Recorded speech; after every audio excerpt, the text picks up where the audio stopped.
Momen pilu saat proses pemakaman pendaki Gunung Merapi yang kirim video wajah penuh abu.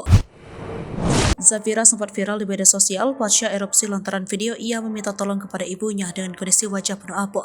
Tampak kondisi Zafira Zahari mengalami luka bakar di sekujur tubuhnya hingga wajah penuh tertutup abu.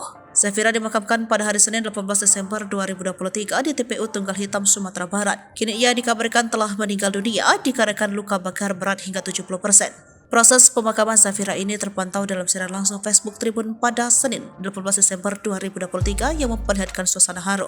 Tampak masyarakat ramai mengantarkan jenazah ke tempat peristirahatannya. Terlihat juga sejumlah teman mengantarkan kepergian Ive untuk terakhir kalinya. Suasana haru pun terasa di tengah pemakamannya.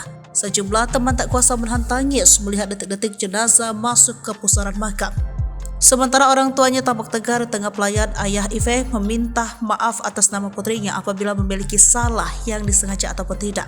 Terlihat Wali Kota Padang Hendri Septa juga menyampaikan hadir ke rumah duka untuk mengantarkan jenazah korban ke tempat peristirahatannya. Sementara hadir juga perwakilan dari pihak Politeknik Negeri Padang hadir di rumah duka yang sedang berlangsung proses pelepasan jenazah pada pukul 9:35 menit.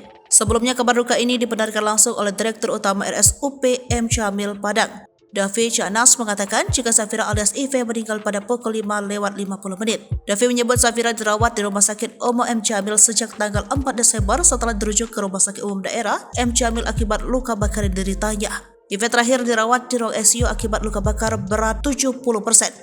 Terakhir dirawat di ICU dengan luka bakar berat 70%, jelas Davi. Sebelum dirawat di rumah sakit provinsi itu, Ive dirujuk dari Rumah Sakit Ahmad Mukhtar Bukit Tinggi setelah berhasil dievakuasi tim gabungan dari Gunung Merapi. Download Tribun X sekarang, menghadirkan lokal menjadi Indonesia.